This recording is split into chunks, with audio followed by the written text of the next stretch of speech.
ગુરુદેવને ત્યાં ઘણું બહુમાન હતું, છતાં છોડી દીધું.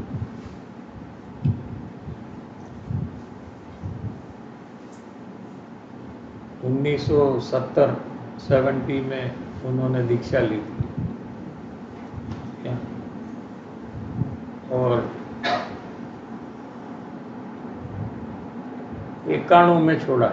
कितना साल हुआ? 91 21 ईयर्स उसमें रहे. क्या फिर छोड़ दिया. इतना मान मिला फिर भी પોતાને જ્યાં બહુમાન મળતું હોય અને છોડવું પડે तो समझ पड़े. जहाँ अपने को मान मिलता है वहाँ तो हम बैठ जाते हैं. क्या फिर सामने वाला कुछ भी गलत करे तो हमको कोई फर्क नहीं पड़ता. અહીં તો સામાન્ય માણસો કઈ માન આપે, સામાન્ય માને સંસારી લોકો, તો જ્ઞાની પુરુષની વિરુદ્ધતા કરી બેસે.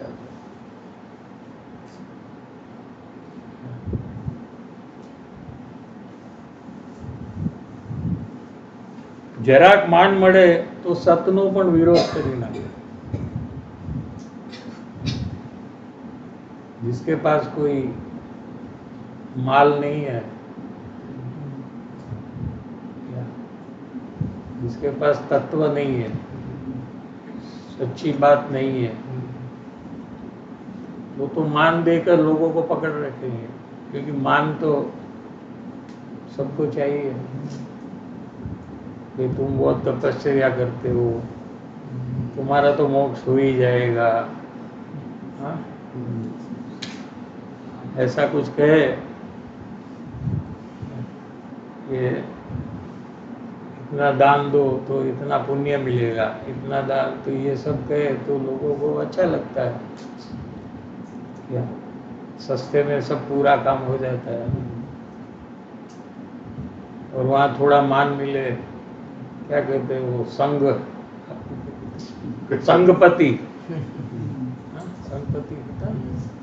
दान दे तो संगपति, जमन करे तो संगपति, पहनाते ना टोपी, साफो, सब करते हैं ना. तो बस मान मिला तो फिर वहाँ से कोई निकलता नहीं है. हमको पता नहीं है कि माला पहनाते हैं. हाँ, माला पहनाएंगे सब बीच में. हाँ, क्योंकि तत्व तो है नहीं, तो किसके आधार पे वो टिकेगा?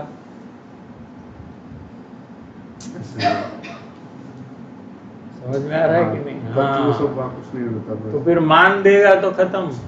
बस वो अपने को बेच देगा सामने वाला. कृपालुदेव ने तो कहा है ना, मनुष्य में मान न हो तो અહીં જ मोक्ष है. मनुष्य को सबसे ज्यादा मनुष्य गति जो है ना, उसमें मान की प्रधानता है. मान के लिए कुछ भी जीव करने के लिए तैयार हो जाता है. मान मिलना चाहिए बस. फिर सत्य हो असत्य हो हमें कोई फर्क नहीं पड़ता है. ये कहते हैं કહેવાતા ડાયો માણસો જરાક માન મળે तो सतનો विरोध કરી નાખે. सत्य धर्म का विरोध करते थे, ज्ञानी का भी विरोध कर देंगे. क्या અને જ્ઞાનીને પણ છોડી દે. कहीं और मान मिलता है, क्योंकि यहाँ ज्ञानी के पास तो कोई मान मिलने वाला नहीं है ना. गुरुदेव के पास अगर भावनगर का राजा श्री कृष्ण कुमार, भावनगर का राजा वो टाइम पे, तभी राजा थे ना, अभी तो सब 100 साल 80 साल पहले की बात. कृष्ण कुमार उसका नाम था. और उनका कलेक्शन टैक्स का रोज का 1 करोड़ का था. वो आते थे प्रवचन सुनने के लिए, तो गुरुदेव कहते थे कोई छोटी चीज मांगे तो वो क्या है, भिखारी है, और कोई बड़ी चीज मांगे तो बड़ा वो भिखारी। बड़ा भिखारी है। इसको श्री कृष्ण कुमार को कहते सभा में, बड़ा भिखारी है तुम। ओके जी साहब। उनको गुरुदेव को डर नहीं है कि चला जाएगा, क्योंकि उनके पास सत्य बात है, उनको कोई फर्क नहीं पड़ता कोई आए ना आए।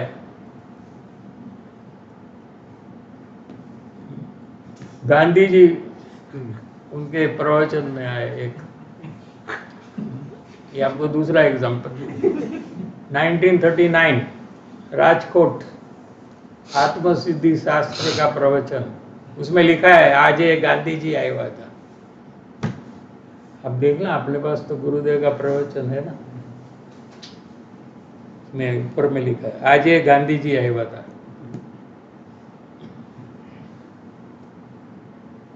गांधी जी फिर कभी उसके बाद श्रीमद, वो तो श्रीमद राजचंद्र को गुरु मानते थे गांधी जी।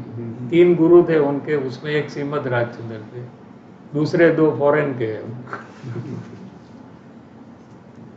तो वो जाते थे जब भी राजकोट, तो श्रीमद राजचंद्र का आश्रम है, तो वहाँ जाते थे। तो फिर कभी उन्होंने कहा कि वो साधु जो है ना, वो सोनगढ़ वाले, वो जो मुझे मूड कहते थे ना, वो अभी कहाँ है। गुरुदेव ने प्रवचन में कहा देश की सेवा करना ये मूढ़ता है। गांधी जी जब आए थे तो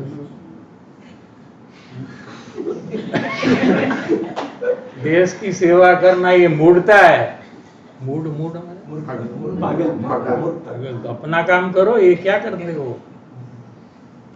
देश की सेवा कोई कर ही नहीं सकता। एक द्रव्य दूसरे द्रव्य का कुछ काम ही नहीं कर सकता है। जब तुम शरीर का नहीं कर सकते तो देश का कैसे कर सकते। तो गांधी जी ने कमेंट किया था दूसरे को, वो कहाँ है, मुझे मूड के थे। इसे तो बहुत उदाहरण है गुरुदेव का, क्या, क्योंकि उनके पास सत्य है, तो उसको कोई शर्म नहीं है, लाज शर्म उसमें नहीं है कोई भी। किसी को मान देना ऐसी कोई जरूरत नहीं है, किसी को नहीं देते। वो गुण देखते तो मान देते, दोष देखते तो निषेध करते, बस। व्यक्ति कोई भी हो, कोई फर्क नहीं पड़ता। ऐसी मध्यस्थता उनमें थी।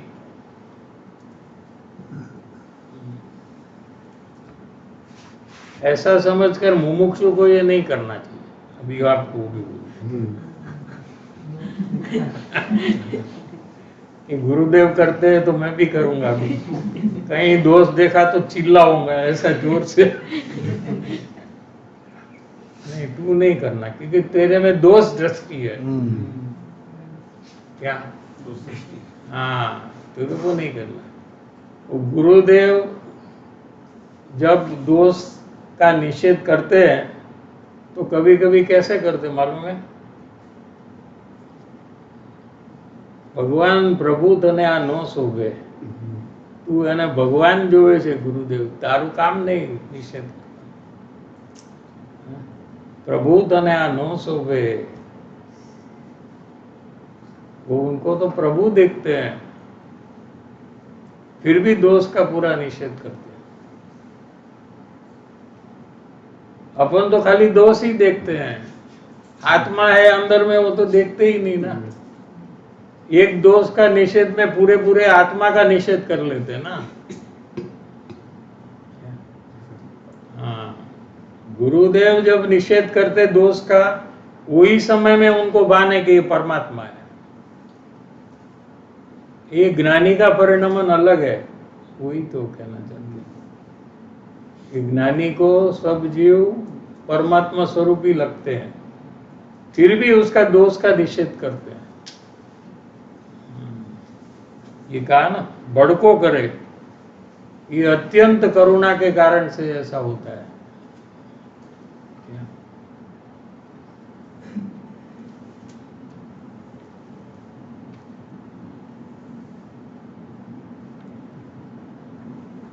એમને તો આખો સમાજ અત્યંત બહુમાન કરતો હતો, છતાં કહી દીધું કે નહીં, આ માર્ગ પાખંડ છે, પાખંડ।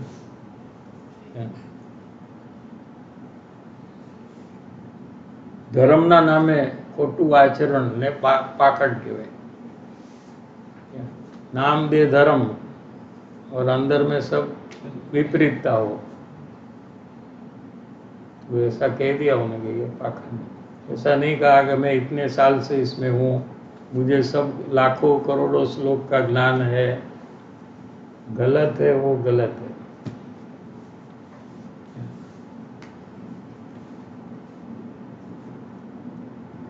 આખો સમાજ અત્યંત બહુમાન કરતો હતો,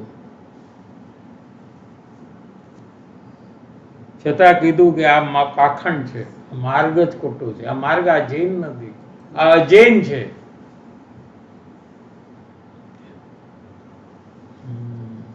जैन मार्ग, जैन धर्म नहीं है।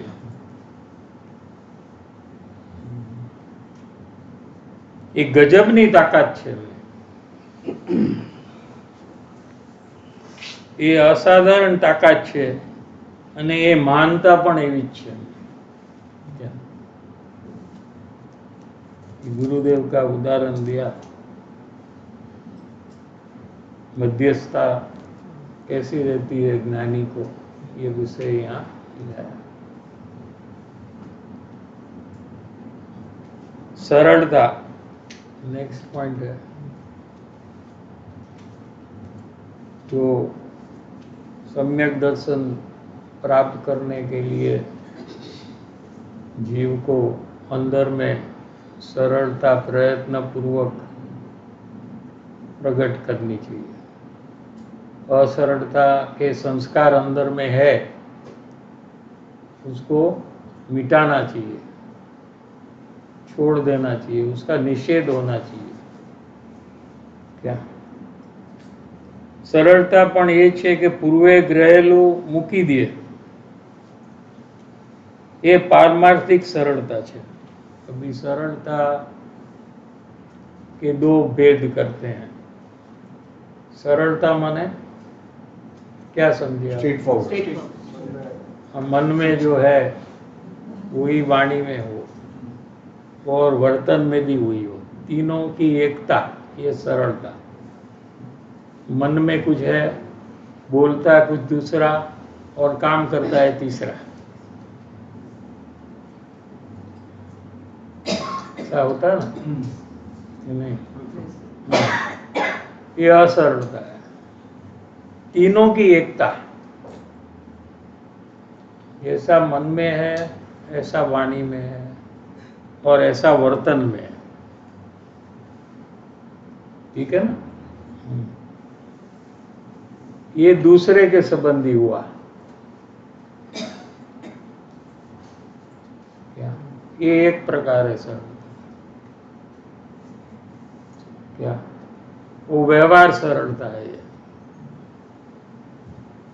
पारमार्थिक सरलता एक दूसरा प्रकार है, वो अपने आत्मा के संबंध में सरलता। ये दूसरे के संबंध में जो हम समझ रहे हैं ना, वो एग्जाम्पल, वो दूसरा उसमें होता है, तो उसके साथ हमारा जो व्यवहार होता है, तो हमारा मन में जो है वही हमारी वाणी में होता है, उनके साथ वही प्रकार का हमारा वर्तन होता है। ठीक है ना? वो सरलता हम समझते हैं ना। ऐसे एक अपने आत्मा के प्रति सरलता, उसको पारमार्थिक सरलता कहते हैं। ये ले आया પોતાના આત્મા પ્રત્યેની સરળતા। अपना आत्मा जो है ये अनंत काल से अनंत दुख भोग रहा है। क्या समझ में आ रहा है कि नहीं? ये चार गति के दुख भोग रहा है ना अपना आत्मा। दुख तो आत्मा को होता है ना, शरीर को थोड़ी होता है। हाँ?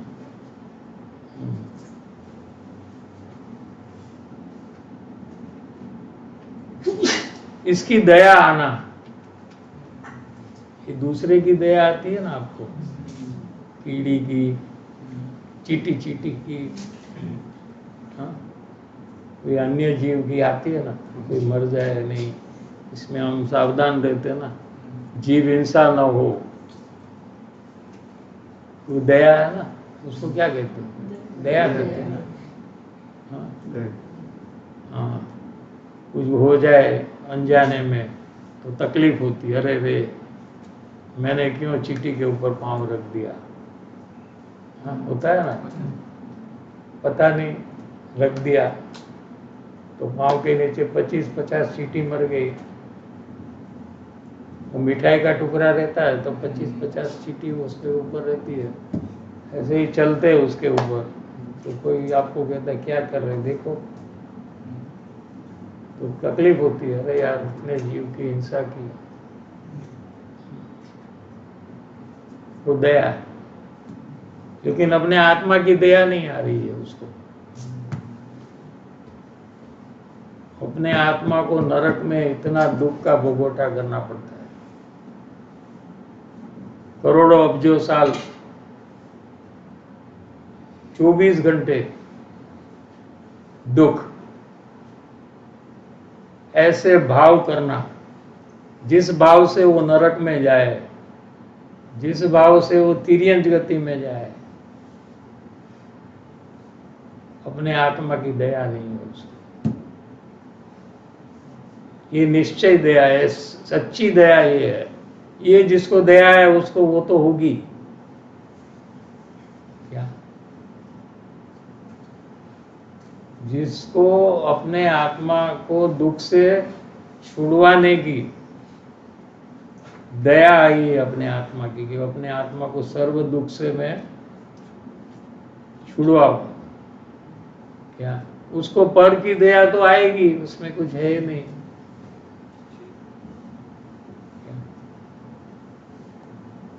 अपनी दया कभी आई नहीं है कि मैं ये जो भाव कर रहा हूं, जो भी मेरे अंदर में कषाय चल रहा है, हाँ, इसका फल मैं ही भोगने वाला हूं, अनंत दुख मुझे मिलने वाला है, और अनंत काल से ऐसा दुख हो, ऐसा कार्य मैंने किया है। अपने आत्मा की करुणा नहीं आती उसको। ये अगला पैराग्राफ में ये आने वाला है, यही पत्र में क्या है ना, इसमें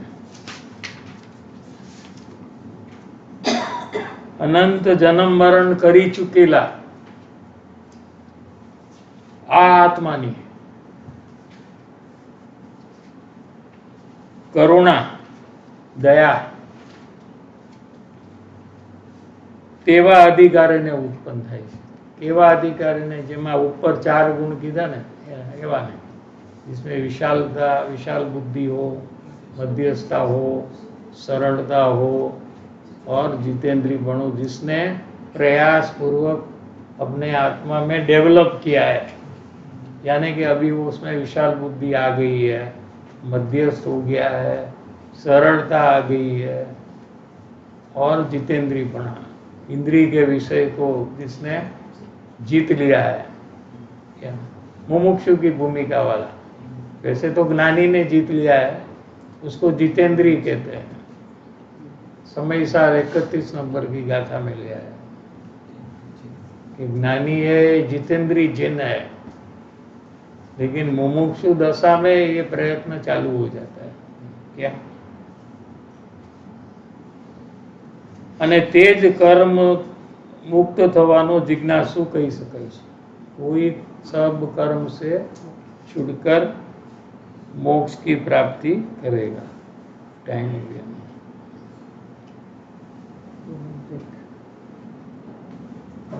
नहीं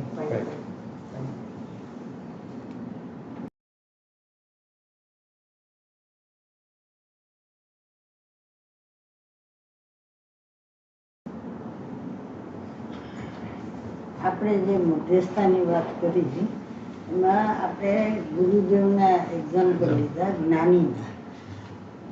હવે આપણે મારો મધ્યસ્થતાનું આ મુમુક્ષુ માટે મોક્ષ માટે મારે તો એમાં કેવી રીતે છે કે જ્યાં બી દોષ દેખે ક્યાંય પણ એનો એને નિષેધ આવવો જોઈએ, અને ક્યાંય પણ ગુણ દેખે તો એનો એને બહુમાન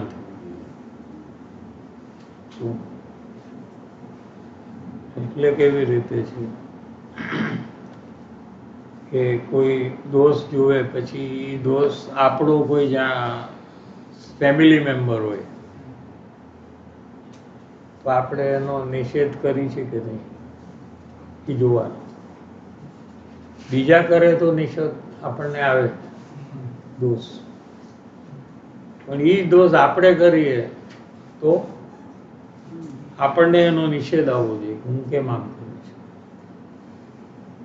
સમજો, એક્ઝામ્પલ લઈએ કે કોઈ ગુસ્સો કરે તો આપણને દેખાય કે આ કેટલો ખોટું કરે છે, દોષ કરે છે, આવું કરાય ને, એનો નિષેધ કરી છે. હવે આપણે જ ગુસ્સો કરી તો આપણે આપણા દોષનો નિષેધ કરી છે કે નથી કરી? તો એ મધ્યસ્થતા નો કહેવાય. દોષ તો દોષ છે, આપણે કરી કે બીજો કરે કે ફેમિલી મેમ્બર કરે કે નેબર કરે કે એનમી કરે કે ફ્રેન્ડ કરે, ક્યાંય પણ દોષ જોવે તો એનો નિષેધ આવવો જોઈએ. પણ આપણા ફેમિલી મેમ્બરમાં એ કરતો હોય તો કે કાંઈ વાંધો નહીં, એનો બીજાનો એ જ દોષ બીજાના ફેમિલીમાં હોય તો ના ના આ બહુ ખરાબ કહેવાય. બરાબર છે?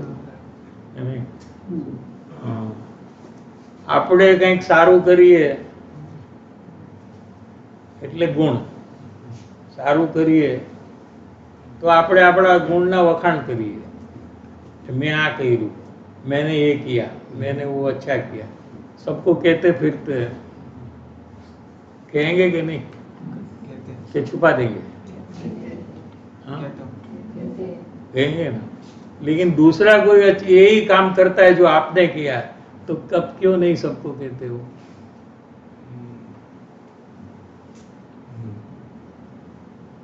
आपको दिखता क्यों नहीं है कि उसने वही अच्छा काम किया, जो आपने किया वही काम उसने किया? तो आपको कैसे पता नहीं लगता कि वो अच्छा काम उसने भी किया? तो जैसे अपना गुण का आप सबको कहते हो, तो इनका क्यों नहीं कहते हो कि देखो इसने बहुत अच्छा काम किया, उसको बुलाओ, उसको बुलाओ.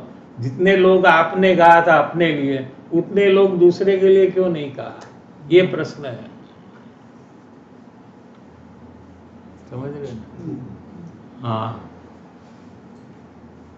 और मध्यस्थ जीव है तो कहीं भी अच्छा देखता है तो उसको उसका बहुमान का भाव, दूसरे को बताने का, कहने का भाव, ये सब गुण प्रमोद उसको होता है. क्या होता है? तो गुण प्रमोद करने वाले को गुण अंदर में प्रकट हो जाते हैं. क्या कहा? ये एक फिर विज्ञान है, साइंस, कि आप गुण को देखेंगे. क्या क्या पहले तो आपको किसी में गुण दिखता है कि नहीं? ये बात है.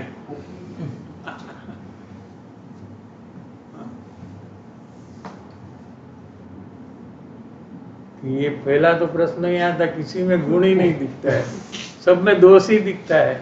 अपने में ही गुण दिखता है, अपने में दोष नहीं दिखता है, दूसरे में गुण नहीं दिखता है. ये प्रॉब्लम है. लेकिन गुण देखते हुए गुण का बहुमान करेंगे तो वो गुण आपके अंदर में प्रकट हो जाता है.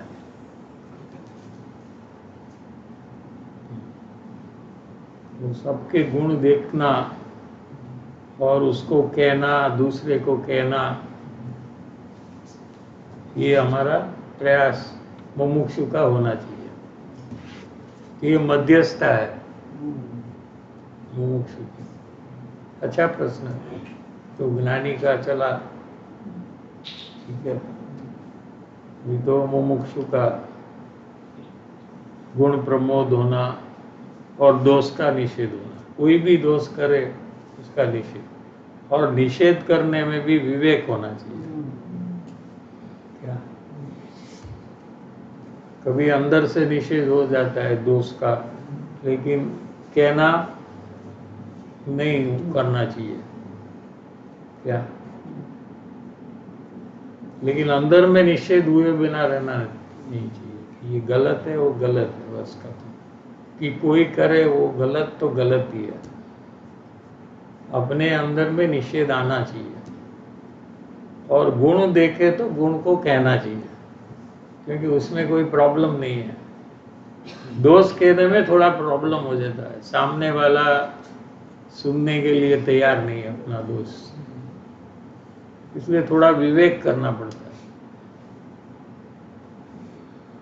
स्वच्छंद है ना ईगो। हाँ, तो कोई अपना दोष सुनने के लिए तैयार, लेकिन किसी का गुण कहो तो सुनने के लिए तैयार है, तो वो तो हम कर सकते ना, दूसरे को भी कह सकते कि इसमें ये गुण है, इसने ये अच्छा काम किया। ऐसा आज सरलता की बात आई है, सरलता का विषय आया कि उसमें ऐसे बात आई कि जैसा अंदर में है वैसा वाणी में भी रहना, प्लस आचरण भी वैसा रहना। तो ऐसे खुद में टैली किया तो ऐसा लगा कि धर्म के विषय में ऐसा नहीं है। मतलब जैसे स्वाध्याय किया और किसी से बात हो रही है तो वो बताने का नहीं करती। वो कहाँ पूछते आपको? तो ये पूछते हैं ना, क्या कर रहे हो, क्या कर रहे हो, पूछते हैं ना। हाँ, तो वो बात घुमा देती हूँ या कुछ वैसा करती हूँ। हाँ, कभी करना पड़े तो करना चाहिए, उसमें कोई प्रॉब्लम नहीं। वो तो हेतु क्या है उसमें, घुमाने का हेतु क्या है, क्यों घुमाना? अगर मुमुक्षु कोई पूछेगा आप क्या करते हो, तो आप उसको घुमाएंगे क्या? नहीं कहेंगे? नहीं, उनके साथ नहीं, जो नहीं, क्या कहेंगे कि नहीं कहेंगे, बस खाली इतना ही मेरे को।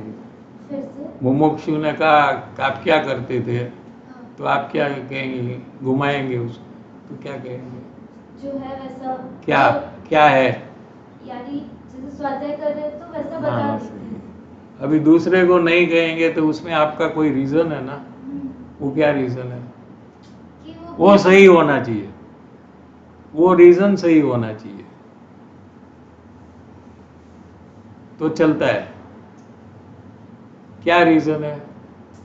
ताकि बीच में प्रॉब्लम क्रिएट ना करे क्या प्रॉब्लम करेगा वो? कि इसी नहीं रहते और कुछ तुम्हें काम नहीं है हाँ, क्या। तो हेतु हुआ है ना, तो क्या बराबर है, तो ऐसा ही कहना चाहिए उसको। शास्त्र अभ्यास करता हूँ नहीं कहना चाहिए। हेतु क्या है वो मेन इंपॉर्टेंट है, आपका इंटेंशन क्या है।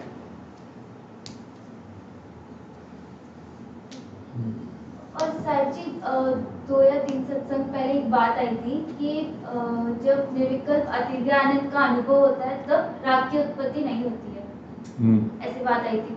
तो जब जैसे पुद्गल का कार्य और पुद्गल से होता है ऐसा देखते हैं, तो वैसे अंदर में ख्याल तो नहीं आता कि राग है करके, राग है करके ऐसा ख्याल तो नहीं आता है। हाँ, तो वो बाजू ज्ञान है ना, तो अंदर में क्या हो रहा है वहाँ ज्ञान नहीं, ज्ञान तो एक ही है ना।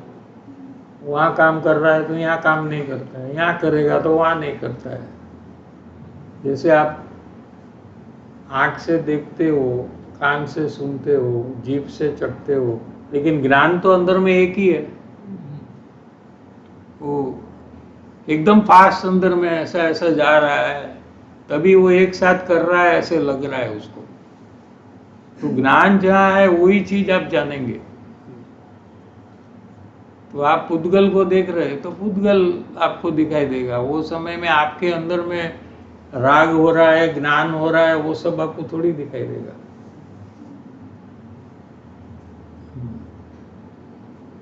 वो आपका उपयोग ज्ञान वहां से हटकर अंदर में जाएगा वो टाइम पे, तो वो टाइम में पुद्गल नहीं दिखेगा। तो राग जब पता लगेगा वो टाइम में पुद्गल नहीं दिखता है। लेकिन एकदम फास्ट हो सकता है कि आपको लगता है कि सब एक साथ हो रहा है, लेकिन फिर भी उसमें भेद होता है, टाइम लैग होता है। कि जब पर में ज्ञान है तो स्व में नहीं है, स्व में है तो पर में नहीं है।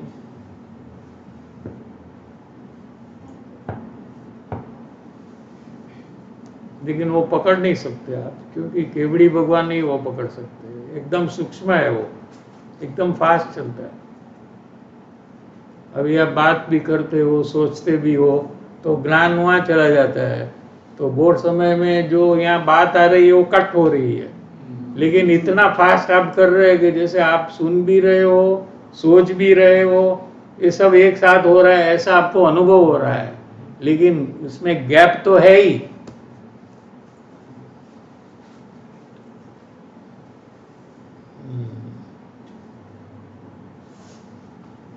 एकदम फास्ट ज्ञान जा रहा है, अंदर जाए बाहर है, तो इधर उधर उधर आजू बाजू सब जगह एकदम स्पीड में उपयोग काम करता है। हजारों करोड़ों माइल चला जाएगा दूर और फिर यहाँ आ जाएगा, एकदम फास्ट हो रहा है। विशालता और मध्यस्थता दोनों से लगा के बहुत सिमिलर लग रहा है ऐसा। सिमिलर किसमें? सरलता, विशालता और मध्यस्थता थोड़ा थोड़ा रहेगा। उसमें क्या है कि तत्व समझने के लिए अंदर में अवकाश देना, क्या जीव तत्व के बारे में समझने में, जीव तत्व की जानकारी सब समझने की जिज्ञासा, उत्साह और उसका स्वीकार होना, इस प्रकार की ज्ञान में विशालता। हमको हमारा ज्ञान खाली पुद्गल में ही काम कर रहा है, पुद्गल की बात में एकदम मुंडा हो जा रहा है, रस ले रहा है। संसार की बात कितनी भी करो तो हम सुनने के लिए तैयार है, आत्मा की बात करो तो थक जाते हैं कि बस बस अभी नहीं। हाँ, इसलिए तो टाइम रखते हैं ना, 9 to 10। संसार में टाइम है क्या कि इतना टाइम ही बात करना, कोई मिलने आए तो घड़ी ऑन करो, कितना बजा है, 1 hour प्लीज गो आउट। वो बेचारा जाएगा, अरे बैठो ना, क्या काम है, बैठो बैठो। हाँ, लेकिन यहाँ क्या होता है, टाइम टू टाइम। गुरुदेव ने क्या सिखाया, 9 to 10। गुरुदेव कभी 1 सेकंड लेट करते थे, अपन को वही फॉलो करना है। हाँ। धर्म की प्रवृत्ति में टाइम लिमिट, संसार की प्रवृत्ति में नो टाइम। कितना भी टाइम, ओवर टाइम, रात पूरी जागना हो तो जागता है। अभी सत्संग के लिए पूरी रात जागो तो जागेगा।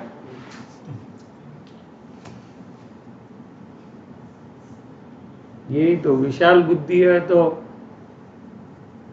ऐसा नहीं होता है।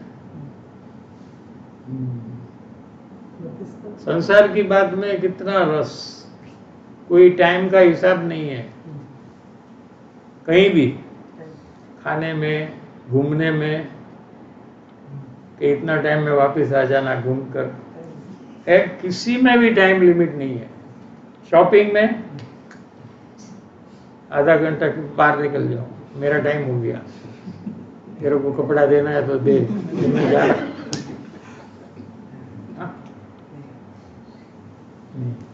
खाली यहीं किसी की चर्चा करो, क्रिटिसाइज करो, टीका करो, उसमें कोई टाइम लिमिट है कि अभी 4-5 दोस्त बता दिए, छोड़ो अभी, कल बाकी के बोल, नहीं नहीं अभी और है तो बोलो।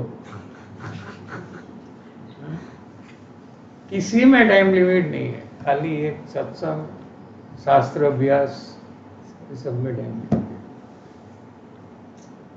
अपने को पूछना चाहिए कि मेरे लिए क्या फायदा का कारण है और मैं क्या कर रहा हूं।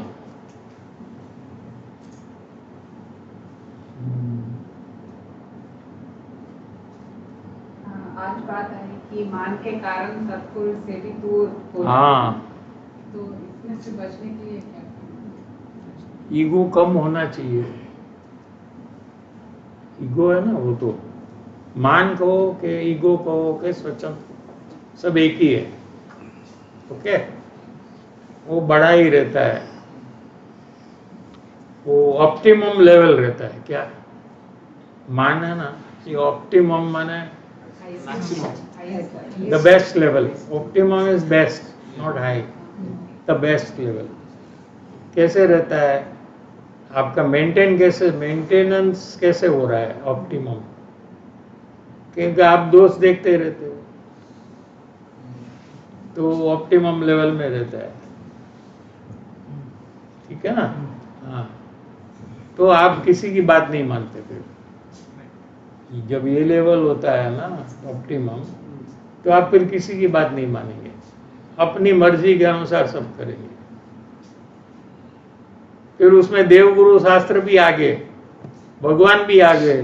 केवड़ी भगवान कहेंगे तो आप नहीं मानेंगे उसकी बात.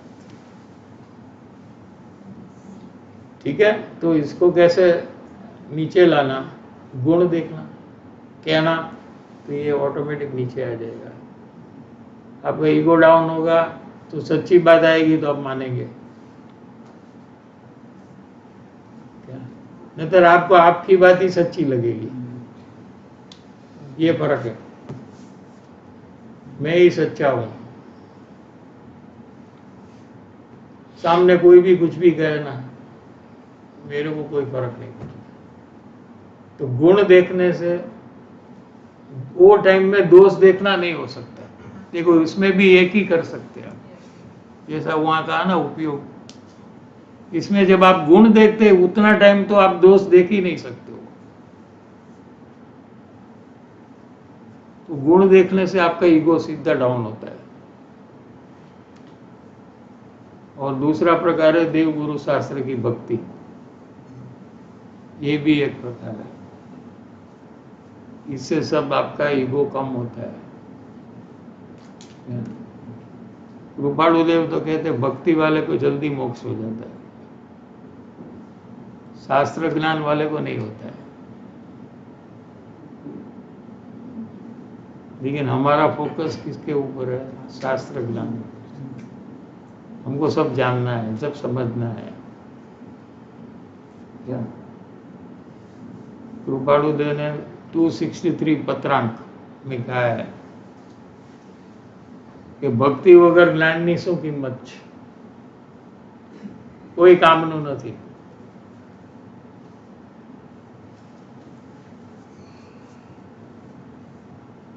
એક મુમુક્ષુ ભાઈ थे, 2 मिनट છે.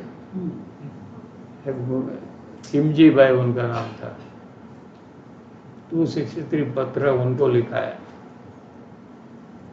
वो बॉम्बे में ही रहते थे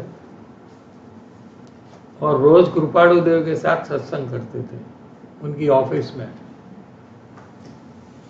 2-3 लोग खाली थे, उसमें खिमजी भाई थे.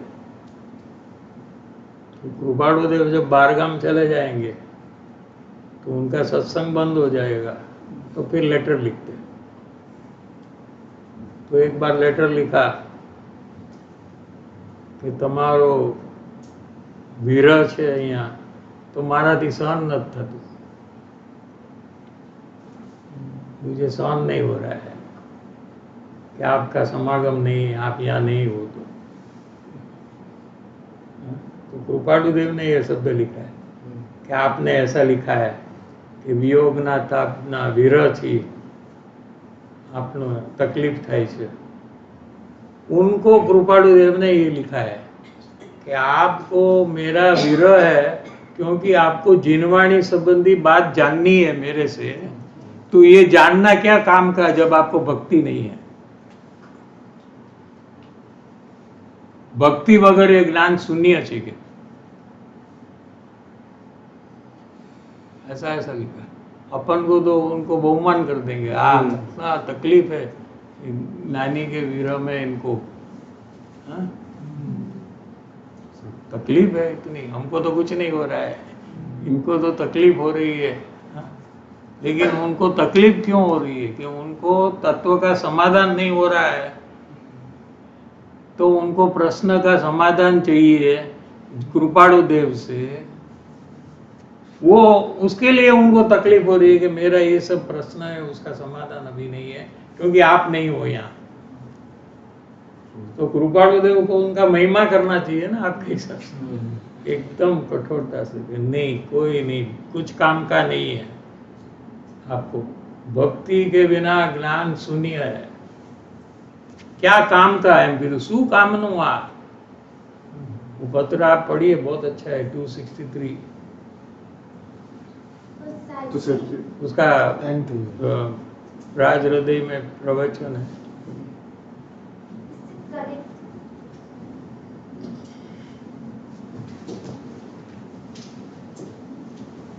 परम पूज्य परोपकारी श्री सद्गुरु देव जय हो। प्रसमूर्ति पूज्य भगवती मातनु जय हो। पूज्य श्री कृपालु देवनु जय हो। पूज्य श्री शशि प्रभुनु जय हो। त्रिकालवर्ती पंचपद्मेष्टि भगवंतोनु जय हो। सनातन दिगंबर जैन धर्मनु जय हो। तीन लोक तीन काल वर्तता सर्वे ज्ञानी धर्मात्मा जय हो।